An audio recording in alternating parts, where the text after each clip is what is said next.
Little girl calls 911 and says, "The baby is about to be born." Police officer is moved to tears when he sees the scene. Before we dive into the story, drop a comment below and tell us where you're watching from. Enjoy the story. When Officer Tom Delaney answered that routine noise complaint, he thought it would be just another quiet shift in Millfield, Pennsylvania. The once thriving town had seen better days, with the steel mill closure leaving behind empty storefronts and abandoned homes. At 45, Tom's salt and pepper hair and deepening wrinkles told the story of a man who'd seen his share of hardship. The gold wedding band he still wore, 5 years after losing his wife, told another. Dispatch said neighbors heard strange sounds from the Parker place. Tom's partner radioed as Tom pulled up to the dilapidated Victorian house at the edge of town. Probably just teenagers. "Messing around again." Tom nodded, flicking on his flashlight as evening shadows stretched across the overgrown lawn. "I'll check it out." The wooden porch creaked beneath his boots as Tom approached the door, slightly ajar. Years of police work had honed his instincts, and something felt different about this call. "Police department," he called out, pushing the door open. "Anyone here?" Silence greeted him, broken only by the distant drip of water somewhere inside. The beam of his flashlight revealed dust-covered furniture, scattered newspapers, and evidence of long-term neglect. Then he heard it. A faint whimpering sound from upstairs. Tom's hand instinctively moved to his weapon as he ascended the staircase, each step groaning under his weight. "Hello? Police officer, is anyone there?" The crying grew louder as he reached the second floor. Following the sound, Tom entered what must have once been a child's bedroom. His flashlight beam swept across faded wallpaper with dancing teddy bears, landing finally on a small figure huddled in the corner. A little girl, no more than 5 years old, sat trembling on the bare floor. Her clothes were tattered, her face smudged with dirt, and her arms wrapped protectively around her strangely distended belly. Large, frightened eyes looked up at Tom, filled with a mixture of fear and pain. "Hey there," Tom said softly, holstering his weapon and crouching down to her level. "I'm Officer Tom. I'm here to help you. What's your name?" The girl's lower lip trembled. "Emily," she whispered. "Emily, are you hurt? Where are your parents?" Tom asked, his heart racing as he took in her malnourished appearance and the unnatural swelling of her abdomen. Before she could answer, Emily doubled over, crying out in pain. "It hurts." "It's moving." Tom's training kicked in. "I'm going to take you to the hospital, okay?" He reached for his radio. "Dispatch, I need an ambulance at the Parker house immediately. I've found a child in need of urgent medical attention." "No time," the girl gasped, clutching her stomach. "He's coming, I feel him slipping." Without hesitation, Tom scooped the small girl into his arms, cradling her against his chest. "Hold on, Emily. I've got you." As he carried her swiftly down the stairs and to his patrol car, memories of another little girl, his daughter Sarah, flashed through his mind. The weight of Emily in his arms felt like both redemption and terror. "Stay with me," he whispered, placing her gently in the back seat before racing toward Millfield General Hospital, sirens wailing through the quiet town. What Tom didn't know, what he couldn't possibly imagine, was that this rescue would unravel a mystery unlike anything he'd encountered in his 20 years on the force. A mystery that would change everything. The emergency room doors burst open as Tom carried Emily inside, her small body trembling against his chest. "I need help here," he called out, his voice echoing through the sterile hallway. Dr. James Harris, the night shift physician with kind eyes and a perpetually wrinkled lab coat, rushed forward. "What happened, Officer Delaney?" "Found her abandoned in the old Parker house," Tom explained as nurses quickly prepared an examination bed. "She's in pain, malnourished, and there's something wrong with her abdomen." Emily whimpered as Tom gently laid her down, her eyes wide with fear, locked onto Tom's face. "Don't leave," she pleaded, her tiny hand gripping his with surprising strength. "I'm right here," Tom reassured her, standing aside just enough to let the medical team work, but keeping his promise to stay visible. Dr. Harris's expression grew increasingly concerned as he examined Emily. The little girl's stomach was severely distended, creating an unnatural profile for a child her size. When he pressed the stethoscope against her abdomen, his eyebrows furrowed deeply. "Emily, can you tell me how long your tummy has been hurting?" Dr. Harris asked gently.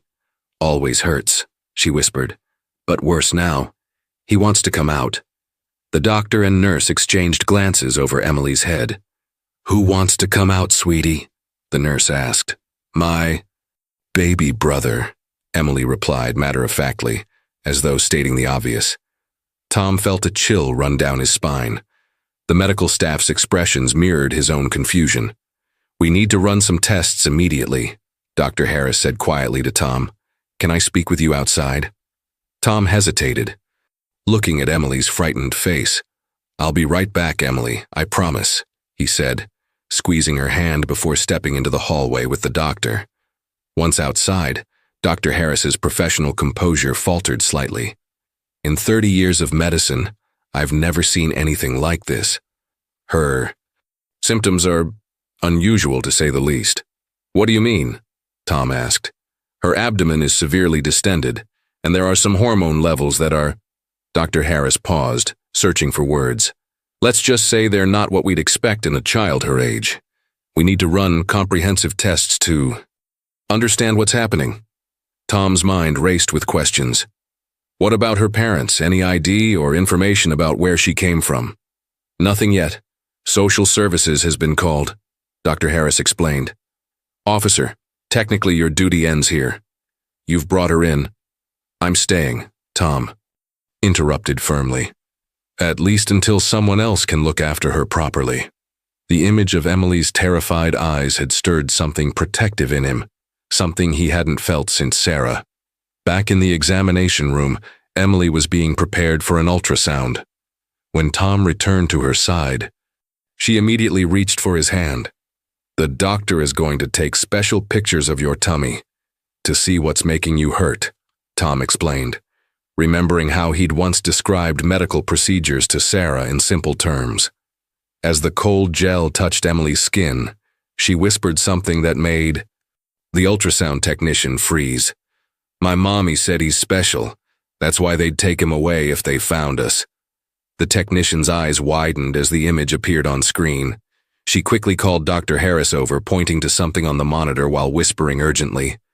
Tom couldn't see the screen, but the doctor's expression told him enough. Something was very wrong. "Emily, can you tell me about your mommy?" Tom asked gently, trying to distract her from the hushed conversation happening over her head.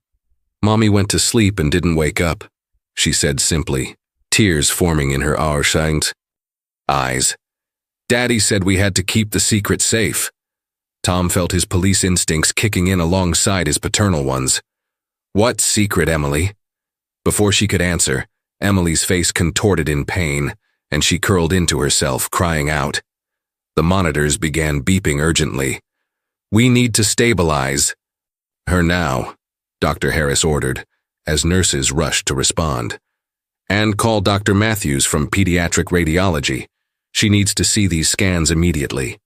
As the medical team worked frantically around Emily, Tom stood frozen in place, still holding her small hand, his mind racing with questions. Who was this child? What had happened to her? And what secret was she protecting?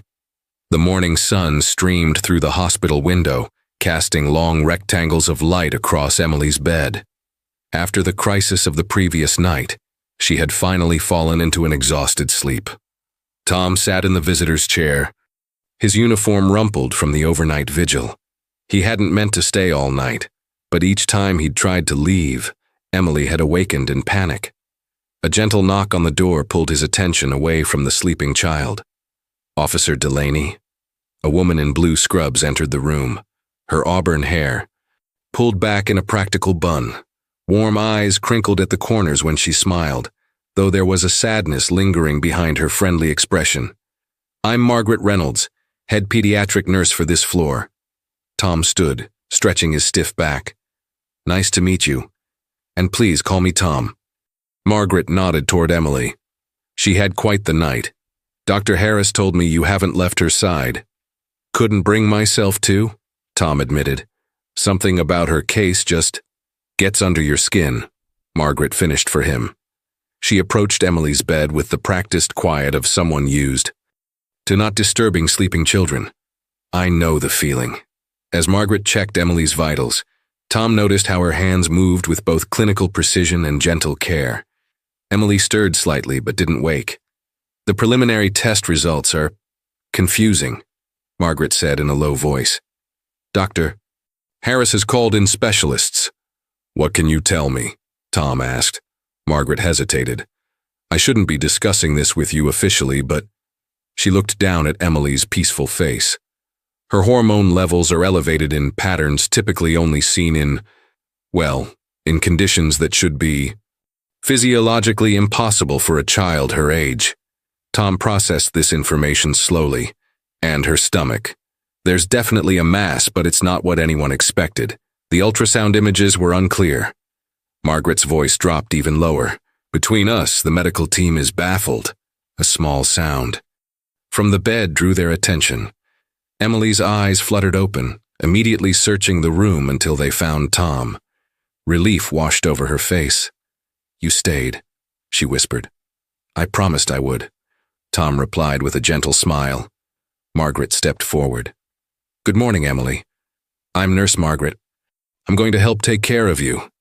Emily studied Margaret cautiously before offering a tiny nod of acceptance. Are you hungry? Margaret asked. I could bring you some breakfast. Emily's eyes widened. Is it allowed? The question struck Tom as odd. What child would ask if eating was allowed? Of course it's allowed, Margaret answered, maintaining her smile despite the concern flashing in her eyes. Would you like some apple juice and toast to start? Emily nodded eagerly, then winced and placed a hand on her distended belly. Does it hurt again? Tom asked gently. He's moving, Emily whispered. He gets excited when I'm going to eat. Tom and Margaret exchanged glances over Emily's head. I'll get that breakfast, Margaret said, moving toward the door. And Tom, there's coffee in the nurse's lounge if you need it. After Margaret left, Emily tugged on Tom's sleeve. Is she nice? Emily asked in a small voice. Nurse Margaret? Yes, she seems very nice, Tom replied. Why do you ask? Emily looked down at her hands. Mommy said some people would try to take him away if they found out. Tom carefully sat on the edge of the bed. Emily, can you tell me more about your Mommy and Daddy? Mommy got real sick, Emily said, tracing patterns on the hospital blanket. She went to sleep and didn't wake up. Daddy said we had to keep hiding. When did you last see your daddy? Tom asked, keeping his voice gentle and conversational. Emily's brow furrowed in concentration. The moon was big and round. He brought food and said he'd come back, but a full moon had occurred 3 weeks ago, Tom recalled. Had this child been alone all that time? The door opened as Margaret returned with a breakfast tray. Behind her stood a woman in a crisp pantsuit carrying a folder. Officer Delaney? The woman extended her hand. Jessica Chen, Child Protective Services. I need to speak with you about Emily's case. Before Tom could respond, Emily grabbed his arm, her eyes filled with terror. Don't let them take me away, she cried. Don't let them take my baby brother. Margaret quickly set down the tray and moved to comfort Emily. Nobody's taking you anywhere right now, sweetheart. You need to rest and get better. As Margaret soothed the frightened child, Jessica gestured for Tom to step outside. With a reassuring nod to Emily, he followed the social worker into the hallway. This is an unusual case, Jessica began, her voice professionally neutral. You have no idea, Tom responded, glancing back toward Emily's room. He couldn't explain the protective feeling growing inside him, but he knew one thing for certain. He wasn't walking away from this mystery or from Emily, not until he discovered the truth. We've checked every database, Jessica Chen said, her finger tapping rhythmically on the manila folder she held. There's no birth certificate, no school registration, no medical records whatsoever for an Emily Parker. Tom and Jessica sat in a small consultation room down the hall from Emily's room. Through the small window in the door, Tom could see Margaret reading a picture book to Emily, whose face lit up with what might have been her first genuine smile since arriving at the hospital. "It's as if she doesn't officially exist," Jessica continued, frustration evident in her voice. "What about the mother?" Tom asked. "You said the property was last registered to Lucille Parker?"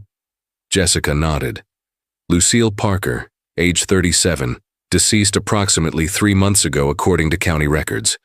Cause of death listed as pneumonia, but the documentation is sparse. She was found in her home by a mail carrier who noticed mail piling up. And no one thought to check for a child." Tom couldn't keep the anger from his voice. "According to the report, there was no evidence of a child living there," Jessica replied defensively.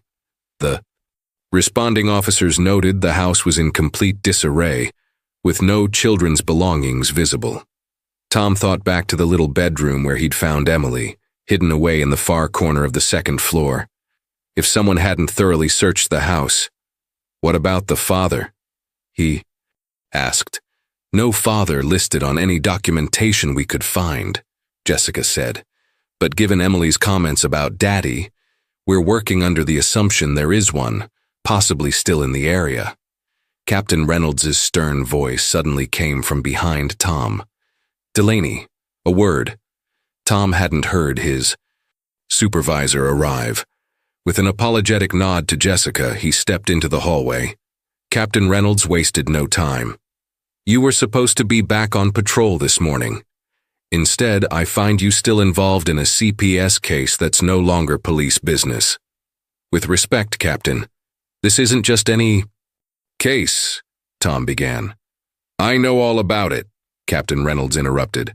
"Small town hospital in a frenzy over a little girl with a mysterious medical condition. Already got calls from the mayor asking what's going on." He lowered his voice. "The rumor mill is working overtime, Tom, and you're too close to this." "What's that supposed to mean?" Tom asked, though he knew exactly what his captain was implying. "It means I haven't forgotten what happened with Sarah," Reynolds said, his tone softening slightly. "None of us have. And now you've found another little girl who needs saving. I get it." "Tom, I do. But you can't rewrite history." The mention of his daughter sent a familiar pain through Tom's chest. Sarah had been only 7 when the symptoms started. Fatigue, unexpected bruising, complaints of pain that Tom had initially dismissed as normal childhood ailments.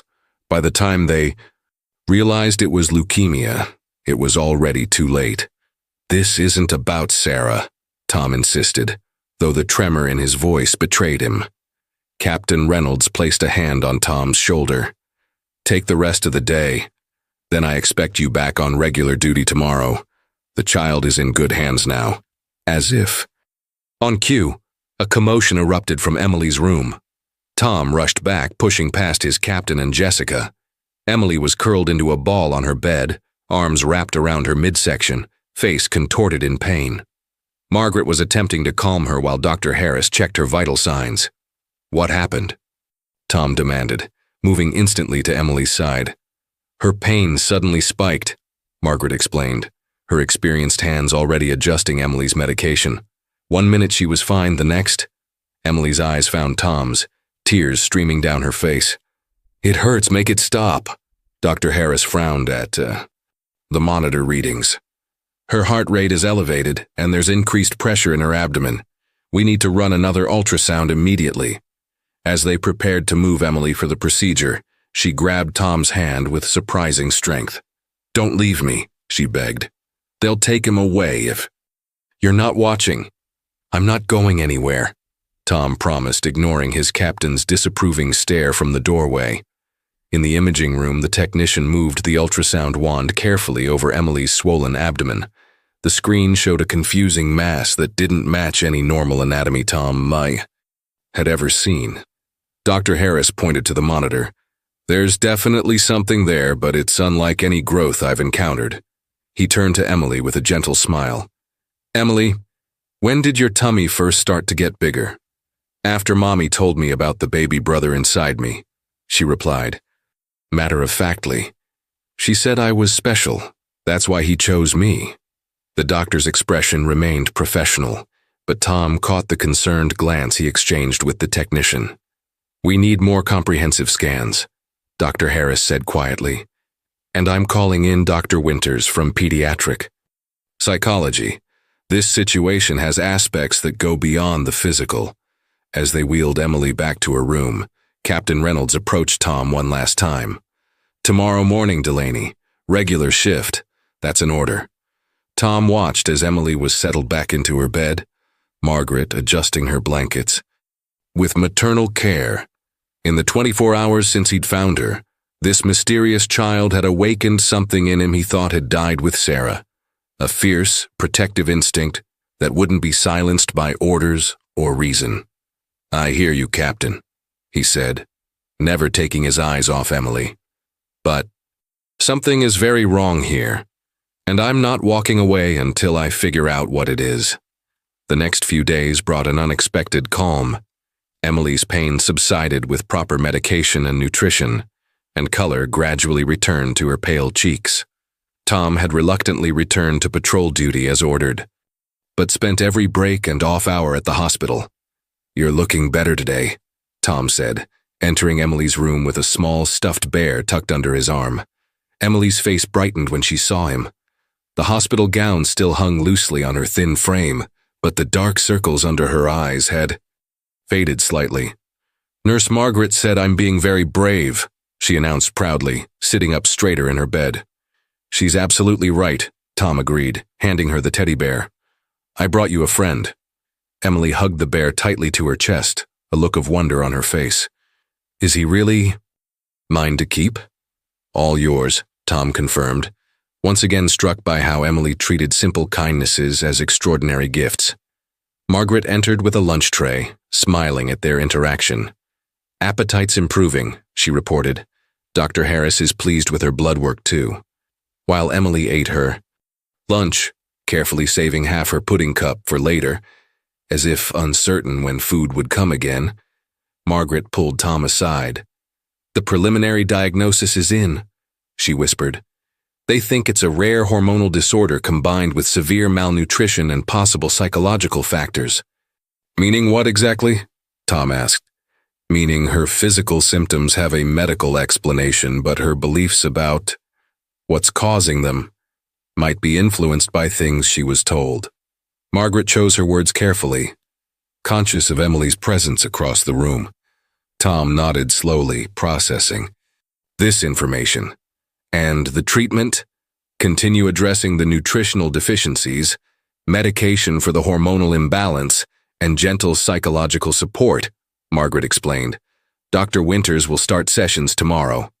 For the first time since finding Emily, Tom felt a weight lift from his shoulders. There was a diagnosis, a treatment plan, professionals taking care. Maybe Captain Reynolds was right. Perhaps the system could handle this without his constant presence. Jessica Chen appeared in the doorway, beckoning Tom into the hallway. "Good news," she said. "We've extended Emily's hospital stay authorization. Given her unique case, she can remain here under medical supervision while we investigate further." "Any leads on the father?" Tom asked. "Nothing concrete," Jessica admitted. "But we found something interesting in county records. Lucille Parker once worked at a daycare center that closed 5 years ago after parents complained she was telling children disturbing stories." Tom frowned. "What kind of stories?" "Details are vague, but it involved convincing children they had special babies inside them that made them important," Jessica said. "Sound familiar?" Before Tom could respond, a crash came from Emily's room. They rushed back in to find Emily's lunch tray on the floor and Emily standing on her bed, pointing at the television mounted on the wall. A local news program was running a story about her case, showing footage of the abandoned house. "That's him," Emily screamed, her small body trembling. "That's Daddy!" Tom's eyes darted to the screen, but all he caught was a glimpse of a tall figure in the background, turning away from the cameras. "He's coming to check on the baby," Emily cried, clutching her stomach protectively. "He said he would." As Margaret rushed to comfort Emily, Tom and Jessica exchanged concerned looks. The relative peace of the morning had been shattered, replaced by a chilling realization. Whatever mystery surrounded Emily, it was far from solved, and someone else might be watching. I don't understand why I can't see her, Tom argued, standing at the nurse's station the following afternoon. His shift had run late, and when he'd finally arrived at the hospital, he'd been blocked from entering Emily's room. Hospital Policy Officer Delaney, explained Administrator Phillips, a thin man with wire-rimmed glasses and a perpetual frown. Emily's case has been reassigned to our specialized pediatric unit under Dr. Maxwell's supervision. Only medical personnel and official guardians are permitted access at this time. Since when? Tom demanded, struggling to keep his voice down. I was here yesterday, and since Dr. Maxwell determined the child's condition may have psychological components that require a controlled environment, Phillips interrupted. Attachment to temporary caregivers could complicate her treatment plan. Tom felt his frustration rising. I found her. She trusts me. You can't. You. We can and we have, Phillips said firmly. This decision comes from the medical director himself. The elevator doors opened, revealing Margaret, her expression tight with contained anger. When she spotted Tom, she quickly approached. Can I speak with Officer Delaney about a different matter? She asked Phillips, her tone professionally neutral despite the fire in her eyes. Phillips nodded reluctantly. Keep it brief. Once they were around the corner, Margaret's composure cracked. This is wrong, she whispered fiercely. Emily's been asking for you all day. She thinks you abandoned her. What's going on, Margaret? Tom asked. Who's this Dr. Maxwell? Specialist from Philadelphia Children's Hospital. Arrived this morning with his entourage and took over Emily's case. Margaret glanced around to ensure they weren't overheard. He's completely dismissing the physical symptoms, insisting it's all psychological. Delusions implanted by her mother and reinforced by attention. Tom's jaw clenched.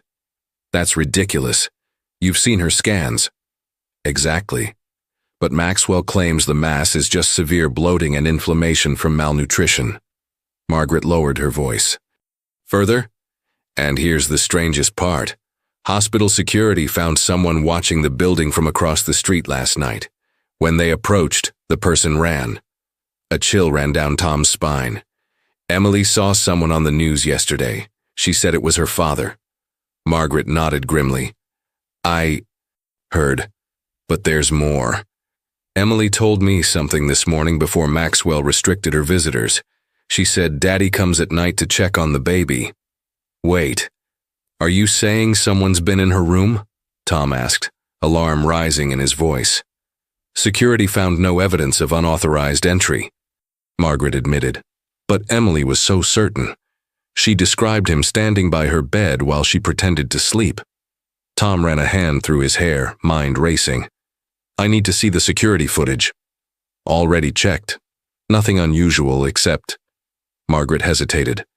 There's a 10-minute gap in the corridor camera feed. Technical glitch, they said. Tom's police instincts flared.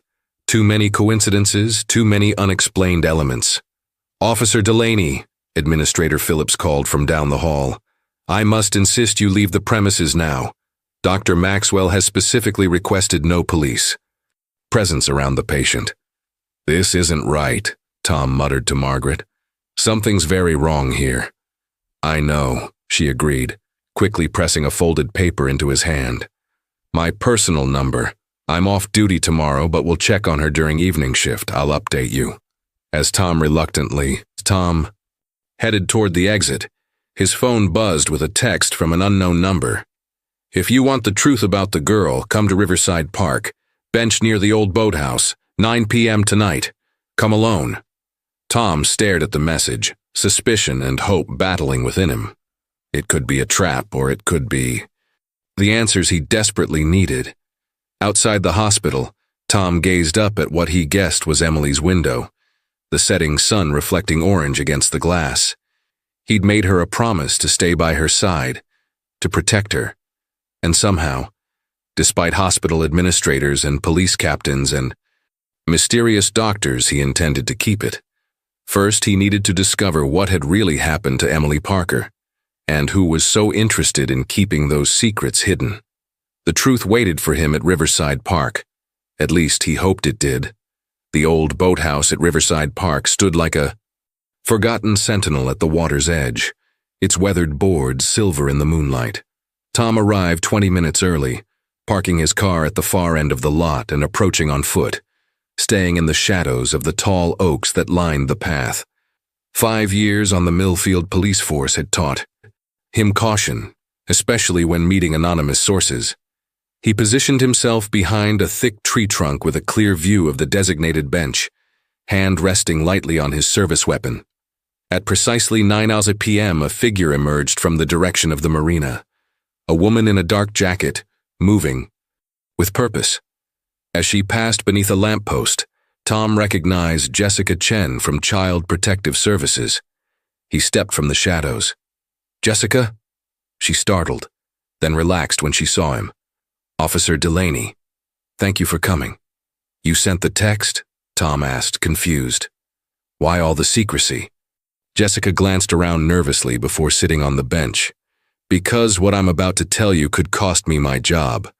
But after what I discovered today, I couldn't stay silent." Tom sat beside her, tension radiating from his shoulders. "I'm listening. I've been digging deeper into Lucille Parker's history," Jessica began, opening a folder she'd brought. "Something about Emily's case felt familiar, so I checked our archives. 5 years ago, we investigated the Sunny Days daycare center where Lucille worked. Parents complained she was telling children disturbing stories." "You mentioned that yesterday," Tom said. "But what kind of stories exactly?" "She convinced several children they were special because they had babies growing inside them." Jessica's voice was tight with controlled emotion. "She was fired immediately, of course, but the psychological evaluation, ordered by the court, was concerning. Lucille suffered from a rare delusional disorder. She believed she was perpetually pregnant, even years after having a complete hysterectomy, following complications with Emily's birth." Tom processed this information slowly. "So Emily grew up with a mother who believed pregnancy was a special state that made you worthy of love and attention," Jessica finished, "and apparently transferred that delusion to her daughter." "But that doesn't explain the physical symptoms," Tom argued. "The abdominal mass, the hormone levels. That's why I needed to speak with you," Jessica interrupted. "I found Lucille's medical records. She doctor shopped across 3 counties, telling different stories at each hospital. At one point, she was simultaneously being treated for 5 different conditions." A cold realization dawned on Tom. "Are you saying she did the same with Emily?" Jessica nodded grimly. "I found records of Emily being brought to emergency rooms in neighboring counties over the past few years. Different names each time, different complaints, always leaving against medical advice when questions were asked." "My God," Tom whispered. "What did she do to that child?" "I don't know the full extent," Jessica admitted, "but I found pharmacy records showing Lucille obtained various medications, some that could cause abdominal distension and hormonal changes if given inappropriately." Tom stood abruptly, pacing before the bench. "We need to tell Dr. Harris immediately. This completely changes the medical approach." "That's just it," Jessica said. "When I tried to contact Dr. Harris this afternoon, I was told he's no longer assigned to Emily's case. All my inquiries were redirected to this Dr. Maxwell, who seemed strangely uninterested in Lucille's history." Tom stopped pacing. "Something's not right with this Maxwell. Margaret said he arrived suddenly and took over the case, dismissing all the physical evidence." Jessica's expression darkened. "There's one more thing. When Emily's story hit the local news, I received a call from a colleague in Pittsburgh. They had a similar case 3 years ago, a child with unusual symptoms and a mother with mental health issues. The specialist called in to consult was a Dr. Maxwell." "What happened to the child?" Tom asked, dreading the answer. "She was placed in residential psychiatric care. My colleague said the physical symptoms were never properly addressed because Maxwell insisted they were psychosomatic. Jessica closed her folder. She died 6 months later from complications that the autopsy suggested had been present all along. Tom felt as though the ground had dropped from beneath his feet. His mind flashed to Emily's frightened face, her insistence that Daddy comes at night, the mysterious figure watching the hospital. "I need to get back to Emily," he said, already moving toward his car. "You can't just barge in," Jessica warned, hurrying to keep up. "They won't let you see her." Tom turned, determination hardening his features. "Watch me." Before he could take another step, his phone rang. Margaret's number flashed on the screen. "Tom," her voice came through, breathless and urgent. "You need to come to the hospital right now. Emily's condition has worsened suddenly, and there's something else." She lowered her voice to a whisper. "The security footage from last night? I convinced a friend in IT to recover it. There was someone in her room, Tom. Someone who doesn't work here." Tom's police cruiser cut through the wall. Night siren silent, but lights flashing as he raced toward Millfield General. Jessica sat beside him, clutching the door handle as they took corners faster than advisable. "What's our plan?" she asked, her voice tight with tension. "Get to Emily first," Tom replied, knuckles white on the steering wheel. "Then find out who's been in her room, and why Dr. Maxwell is so determined to isolate her." As they pulled into the hospital parking lot, Tom spotted Margaret waiting by the emergency entrance, her normally neat appearance disheveled, worry etched across her face. "Thank goodness you're here," she said as they approached. "They've moved Emily to the restricted wing on the 4th floor. Dr. Maxwell has ordered limited access, medical personnel only." "On what grounds?" Jessica demanded. "He's claiming her condition has a significant psychiatric component requiring a controlled environment." Margaret's voice dripped with skepticism. "But I've been observing Emily for days. Yes, she has unusual beliefs about her condition, but they're consistent with what a child might think if that's what she was taught." Tom's jaw tightened. "Show me the security footage." Margaret led them through a side entrance and into a small security office where a young man in a hospital IT uniform waited nervously. "This is Doug," Margaret introduced him. "He recovered the deleted footage." Doug nodded, typing quickly on the keyboard. "Someone tried to erase this, but the cloud backup saved it. This is from last night, 2:17 a.m. The screen showed a darkened hospital corridor. The timestamp in the corner ticked forward.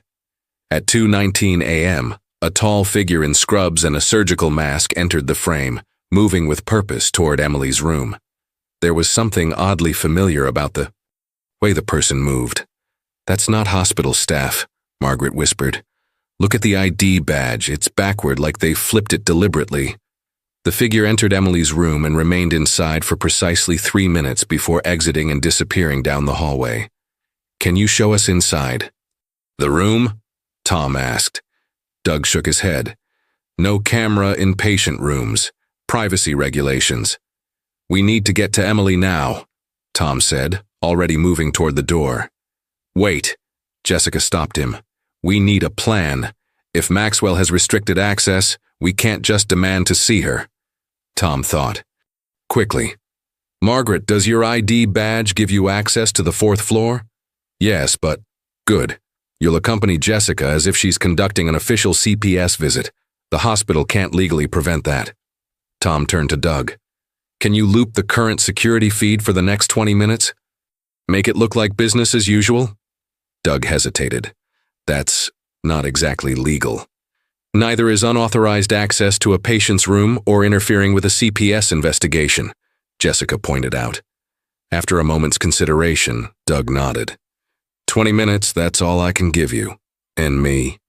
Tom asked, knowing his uniform would immediately draw attention. Margaret moved to a supply closet and returned with a set of scrubs and a lab coat.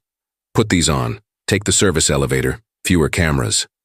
5 minutes later, Tom was dressed as a doctor, following Margaret and Jessica toward the service elevator.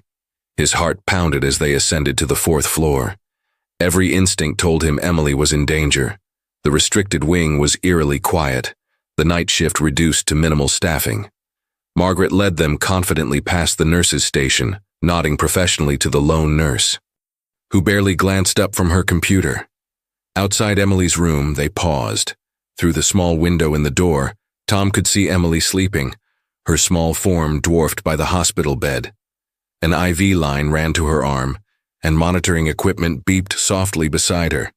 "Something's different," Margaret whispered, peering through the window. "They've added new medications to her IV. That wasn't in her treatment plan this morning." Tom felt a surge of protective anger. "I'm going in." "Wait!" Jessica placed a restraining hand on his arm. "Look." Through the window, they could see Emily's eyes flutter open. She stared straight at the ceiling, her lips moving in what appeared to be conversation. But she was alone in the room. Who is she talking to? Tom wondered aloud. Margaret's expression grew troubled. She did this earlier today, too.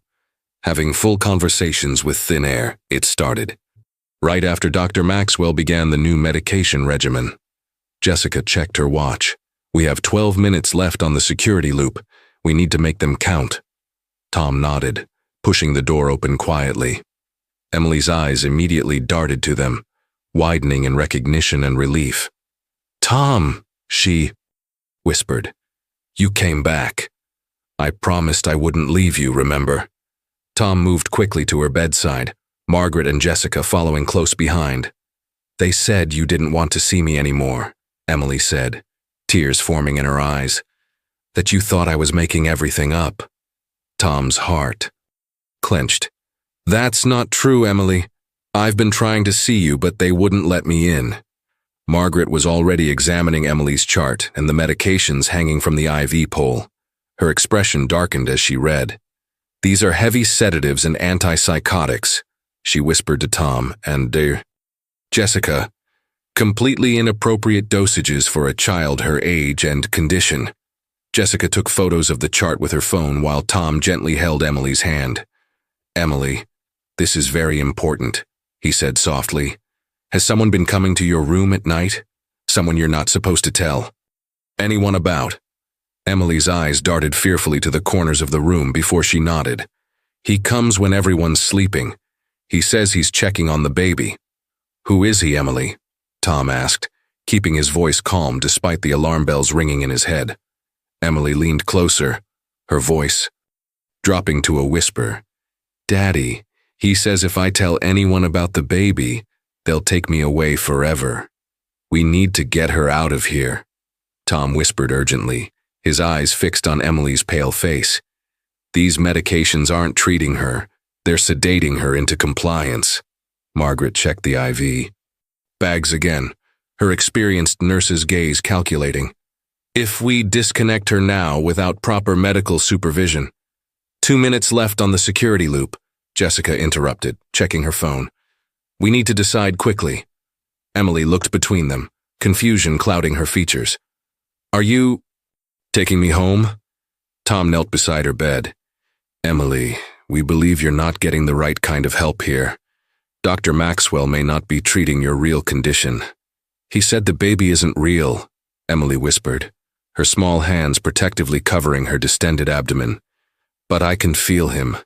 He moves at night." A soft knock on the door froze them all in place.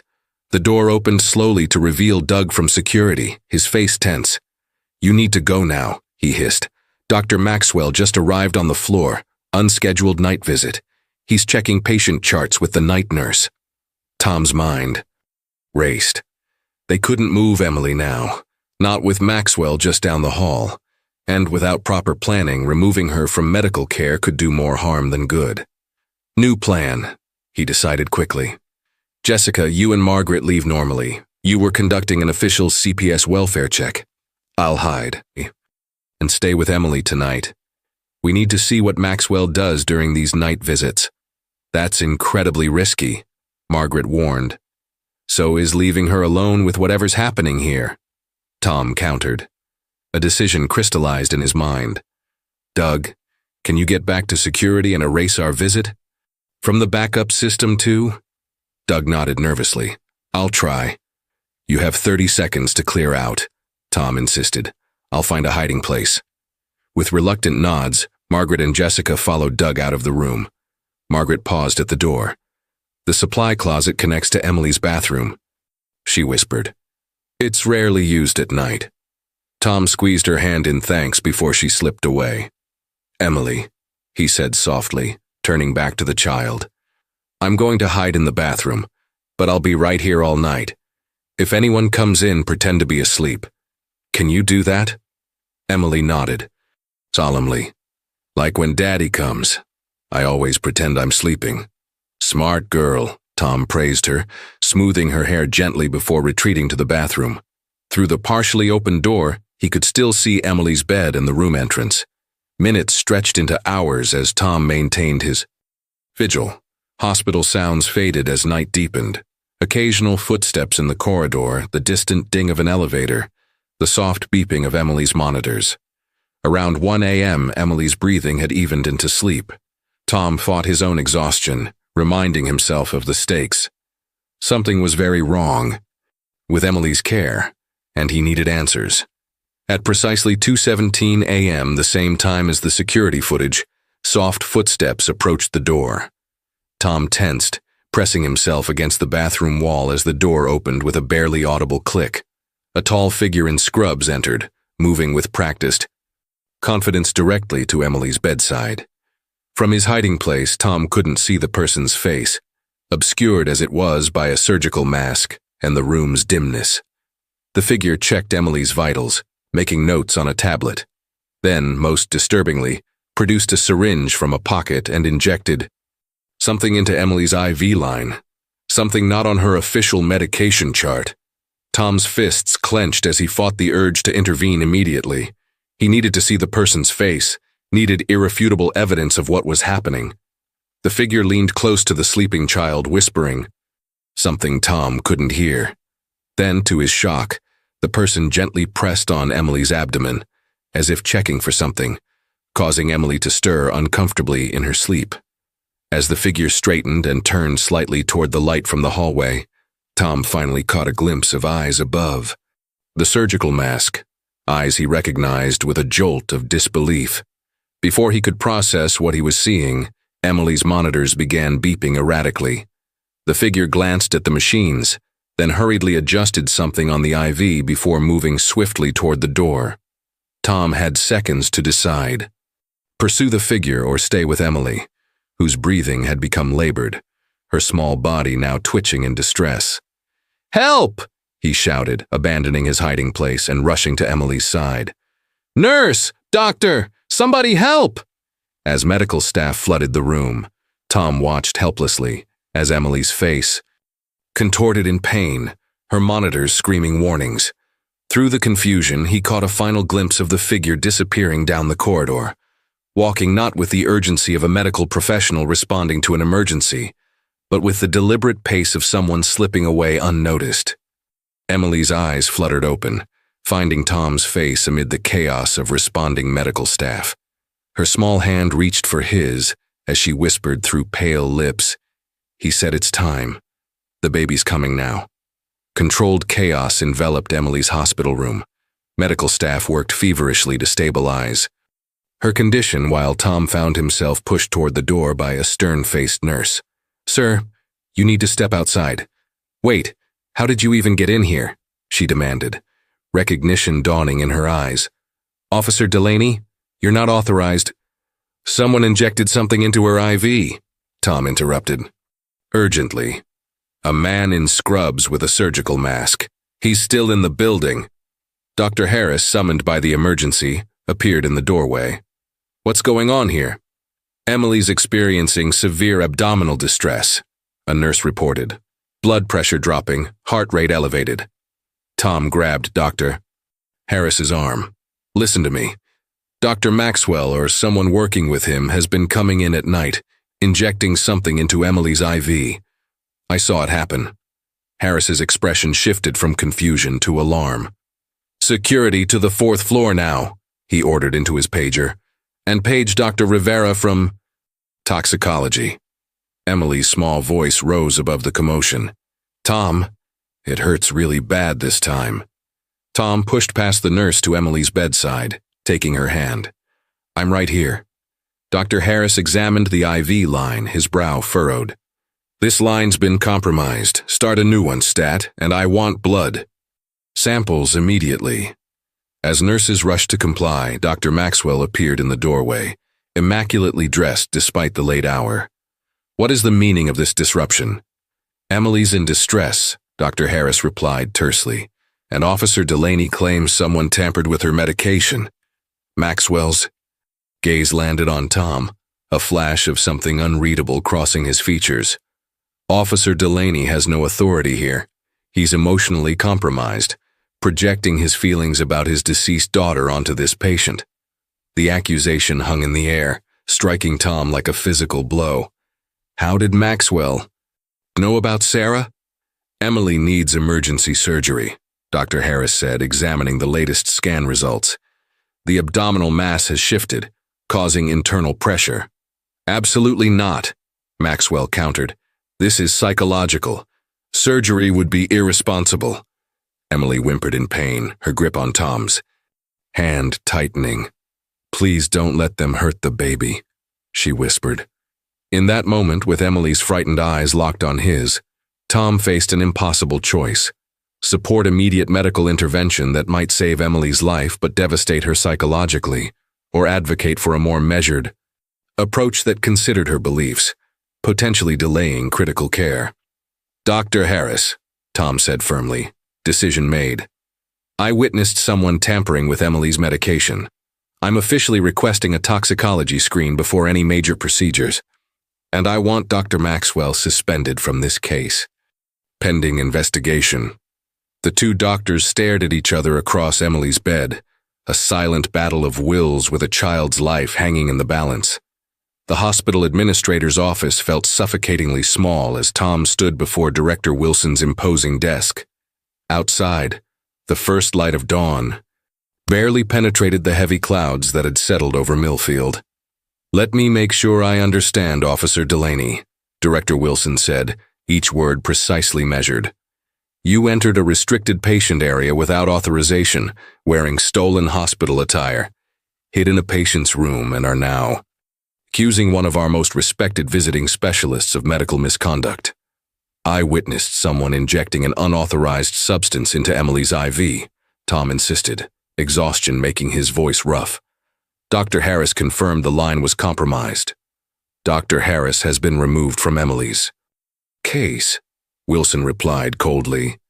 "His actions last night, ordering tests without consulting the specialist in charge, violated hospital protocol." Tom felt the ground shifting beneath him. "What about the toxicology report?" "Inconclusive," Wilson said, sliding a folder across the desk. "Some anomalies, but nothing definitively concerning. Dr. Maxwell suggests they're consistent with Emily's underlying condition." "That's impossible," Tom argued. "I saw what you think you saw during an unauthorized presence in a child's room after hours," Wilson interrupted. "Officer Delaney, the hospital is not pressing trespassing charges out of respect for your service record, but I've spoken with your captain. You're being placed on administrative leave pending a psychological evaluation." The words hit Tom like physical blows. "What about Emily?" "Child Protective Services has approved Dr. Maxwell's recommendation for Emily's transfer to a specialized pediatric psychiatric facility in Philadelphia. The ambulance leaves at noon." Tom's world tilted sideways. Everything he'd done, all his efforts to protect Emily, had somehow made things worse. "May I at least say goodbye to her?" he asked, hating the defeat in his voice. Wilson's expression softened slightly. "I'm sorry, but Dr. Maxwell has restricted all non-family visitors. He believes Emily's attachment to you is reinforcing her delusions." Outside the hospital, Tom sat in his car, staring blankly at the building that held Emily. His phone buzzed, a text from Margaret. "They've suspended me too, but I'm not giving up. Meet me at the diner on 3rd Street in 30 minutes. Bring Jessica." As Tom put his car in drive, he glanced up at what he knew was Emily's window. For a moment, he thought he saw a small hand pressed against the glass. Then it was gone, like hope slipping through his fingers. Whatever conspiracy surrounded Emily Parker, it was winning. But Tom had never been one to accept defeat, not when a child's life hung in the balance, not when he had a second chance to save the girl he couldn't save before. Millfield's oldest diner sat on the corner of 3rd and Maple, its neon sign flickering half-heartedly in the gray morning light. Inside, Tom found Margaret and Jessica already huddled in a corner booth, joined by a young man he recognized as Doug from hospital security, and, surprisingly, Dr. Harris. "You're not alone in this fight," Margaret said as Tom slid into the booth. "We all saw things that didn't add up," Dr. Harris added, dark circles under his eyes suggesting he hadn't slept. "When they removed me from Emily's case, I knew something was deeply wrong. I've been reviewing Lucille Parker's complete medical history," Jessica said, sliding a thick folder across the table. "It gets worse. Lucille had a history of giving Emily unnecessary medications she obtained from various sources. Emily's current symptoms match long-term exposure to these substances. But that doesn't explain what I saw last night," Tom insisted. "Someone is actively interfering with her treatment." Doug nervously pushed his laptop forward. I did some digging that could definitely get me fired. Dr. Maxwell has been involved in 3 similar cases in different hospitals over the past 5 years. All involved children with unusual symptoms and all were eventually transferred to the same psychiatric facility where they're sending Emily. There's more," Margaret added quietly. "I spoke with a nurse who worked with Maxwell in Pittsburgh. One of his patients, a little girl with symptoms very similar to Emily's, died after her physical symptoms were dismissed as psychological." Dr. Harris leaned forward. "The toxicology report wasn't actually inconclusive. I saw the results before they were altered. Emily has traces of a compound that artificially elevates certain hormone levels, something not prescribed in her chart." Tom's hands curled into fists. "They're moving her at noon. We're running out of time." "Actually," said a new voice, "you have less time than that." They all turned to find a young woman standing by their booth, hospital ID hanging from her neck. "I'm Dr. Patel, pediatric resident," she said quietly. "They've moved up Emily's transfer. The ambulance leaves in 30 minutes. She placed a key card on the table.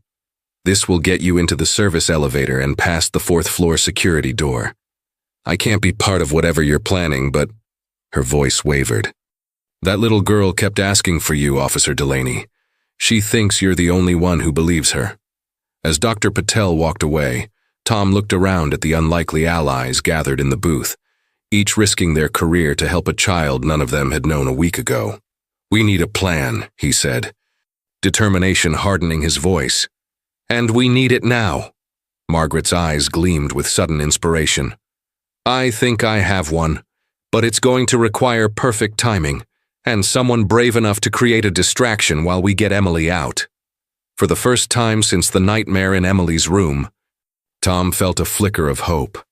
Sometimes help comes from the most unexpected places, arriving just when all seems lost. They had 30 minutes to save Emily. It would have to be enough. The service corridor of Millfield General Hospital was eerily quiet as Tom, dressed once again in borrowed scrubs, made his way toward the service elevator. Dr. Harris's security badge, generously loaned without his official knowledge, granted access to the restricted areas. "In position," Jessica's voice came through the borrowed walkie-talkie clipped to his waistband. She was stationed in the lobby, disguised as a hospital volunteer with a cart of flowers. "Remember," Margaret had instructed during their hurried planning session, "we're not kidnapping Emily. We're facilitating an emergency medical consultation with Dr. Harris at County General. The paperwork Jessica created gives us just enough legal cover to get her out." The elevator doors opened on the 4th floor. Tom's heart pounded as he pushed a vacant wheelchair down the hallway, nodding professionally to a passing nurse who barely glanced his way. The diversion should be starting any moment. On cue, alarms blared from the opposite wing. "Code Red, East Wing, Code Red, East Wing," the overhead announcement system repeated. Doug had accidentally triggered the fire alarm system, drawing security and staff away from Emily's room. Using Dr. Patel's key card, Tom slipped inside Emily's room. She lay in bed, already dressed in travel clothes, a small backpack beside her. Her eyes widened when she saw him. "Tom, you came back," she whispered, joy breaking through her exhaustion. "I promised I wouldn't leave you, remember?" Tom smiled, helping her into the wheelchair. "We're going on a little trip. Dr. Harris wants to see you at a different hospital." Emily clutched her backpack tightly. "I drew pictures for you and Nurse Margaret. I was worried I wouldn't get to give them to you." "You can give them to us yourself," Tom assured her, covering her with a blanket and placing a surgical mask gently over her face. "This is just so people don't recognize you right away, okay? Like a disguise in those spy movies." Emily nodded solemnly, her eyes bright with excitement above the mask. "Are we escaping the bad doctors?" Tom pushed the wheelchair toward the door. "We're getting you help from good doctors who will listen to you. There's nothing more important than that." In the hallway, staff rushed toward the east wing, too preoccupied to notice Tom wheeling a small patient toward the service elevator. They descended to the basement, following the route Margaret had mapped out to avoid security cameras. "Package secured," Tom whispered into the walkie-talkie. "Moving to extraction point." "Roger that," Dr. Harris replied from the parking garage where he waited with his personal vehicle. "South entrance clear." As they navigated the basement corridors, Emily reached up to squeeze Tom's hand. "I knew you wouldn't forget me," she said simply. The unquestioning faith in her voice nearly broke Tom's heart. How many adults had failed this child before? How many had dismissed her, ignored her pain, or worse, contributed to it? "Emily," Tom said softly as they approached the south exit, "no matter what happens next, I need you to know something important. I believe you. Your pain is real, and I will not stop until you get the help you truly need." Emily's eyes crinkled above her mask. She was smiling. For a moment, despite the alarms, despite the danger, despite the uncertain future awaiting them, Tom felt something he hadn't experienced since losing Sarah. The pure, uncomplicated joy of making a difference in a child's life.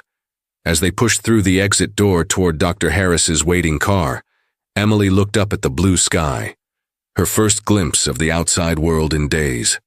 "It's a perfect day for a new beginning," she whispered. Tom couldn't have agreed more. County General's pediatric wing bustled with activity as Dr. Harris led a team of specialists through a comprehensive examination of Emily. Tom, Margaret, and Jessica waited anxiously in a small consultation room, the hours crawling by with excruciating slowness. "What if we're wrong?" Margaret voiced the fear none of them wanted to acknowledge. "What if Maxwell was right all along?" Before Tom could respond, Dr. Harris entered the room, his expression unreadable. Behind him followed Dr. Chen, the hospital's chief of pediatric surgery. "We've completed our assessment," Dr. Harris said, placing a folder on the table, "including comprehensive scans, blood work, and toxicology screens." "And?" Tom prompted, his heart in his throat. Dr. Chen stepped forward. "Emily requires immediate surgery. The mass in her abdomen is a severe intestinal blockage combined with inflammation from untreated infections and parasites. Years of malnutrition and—" She hesitated. "Inappropriate medications have created a perfect storm of physical symptoms." "What about the hormonal readings?" Jessica asked. "Artificially elevated, Dr. Say," Harris explained. "Consistent with long-term exposure to certain compounds we found in her blood. Someone has been maintaining this condition, possibly for years." The implications hung heavy in the air. "There is no baby," Dr. Chen said gently. "There never was. Just a very sick little girl whose condition was exploited rather than treated." As the medical team prepared Emily for surgery, Tom was allowed a brief moment with her. "The doctors are going to help your tummy feel better," he explained, holding her small hand. "But what about my baby brother?" Emily asked, eyes wide with worry. Tom took a deep breath. remembering Dr. Winter's advice about honesty delivered with compassion. "Emily," he said softly, "I need to tell you something very important and very true." 3 months later, the autumn leaves painted Millfield in brilliant shades of gold and crimson. Tom stood in the doorway of what had once been his home office, now transformed into a cheerful bedroom with sunshine yellow walls and shelves filled with books and toys.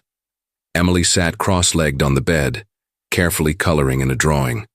Though still small for her age, her once hollow cheeks had filled out and her eyes shone with a brightness that grew stronger each day. The scar on her abdomen from the life-saving surgery was healing well, just as her heart and mind were gradually mending too. The investigation had revealed the full truth. Emily's mother, Lucille, had suffered from a severe mental illness that led her to convince Emily she was special and carrying a baby. After Lucille's death, Dr. Maxwell, an old colleague of Lucille's who had enabled her delusions, had continued the deception for his own research purposes, deliberately prolonging Emily's condition instead of treating it. Both Maxwell and Emily's father now faced serious charges. The father had confessed to periodic visits, leaving food but never properly caring for Emily after Lucille's death, too afraid of being blamed for her condition to come forward. "Time for your checkup, young lady," Margaret called cheerfully, appearing beside Tom in the doorway. Since taking family leave from the hospital, she'd become a constant presence in their lives. Emily looked up with a smile. "I finished my picture for Dr. Harris. Do you think he'll put it on his wall with the others?" "I'm certain of it," Margaret assured her, sitting beside Emily on the bed. "How's your tummy feeling today? Any pain?" Emily shook her head. "All better. And I remembered to take my vitamins this morning all by myself." Tom watched their interaction with a full heart. The court had granted him temporary guardianship of Emily while Margaret had begun the process to become a certified foster parent. The three of them had formed an unexpected family, united by the ordeal they'd weathered together. That evening, after Margaret had gone home and Emily was tucked into bed, Tom sat beside her for their nightly routine. "Ready for story time?" he asked, selecting a book from her shelf. "Tom," Emily's voice was soft, thoughtful, "do you think it's okay that I still miss him sometimes? The baby brother I thought I had?" Tom set the book down, giving her question the consideration it deserved. Dr. Winters had warned there would be moments like this, when Emily's old beliefs resurfaced, not as delusions but as memories she needed to process. "Of course it's okay," he said gently. "He was real to you for a long time. But you know what I think?" "What?" Emily asked, snuggling deeper under her blanket. "I think all that love you had saved up for him is still inside you, and someday you'll find just the right people to share it with." Emily was quiet for a moment, considering this. "Like you and Margaret?" "Like us," Tom agreed. "And friends you'll make at school, and maybe even a real brother or sister someday." As he reached to turn off the bedside lamp, Emily caught his hand. "Tom, I had a nightmare last night about the baby falling, but then I remembered what you told me in the hospital." "What was that?" Tom asked. "That there's just me inside me," Emily said, "and that's enough." Tom smiled, his heart full. "More than, enough, Emily, more than enough." As he watched her drift into peaceful sleep, Tom reflected on the journey that had brought them here. What had begun with a routine call to an abandoned house had become a second chance for Emily to have the childhood she deserved, and for Tom to be the protector he'd always wanted to be. Outside, the autumn wind scattered leaves across the yard like nature's confetti, celebrating new beginnings born from the most unexpected circumstances. Sometimes, Tom thought, the most powerful truths are also the simplest, that we are enough, just as we are, and that family isn't always who we're born to, but who stands beside us when we need them most.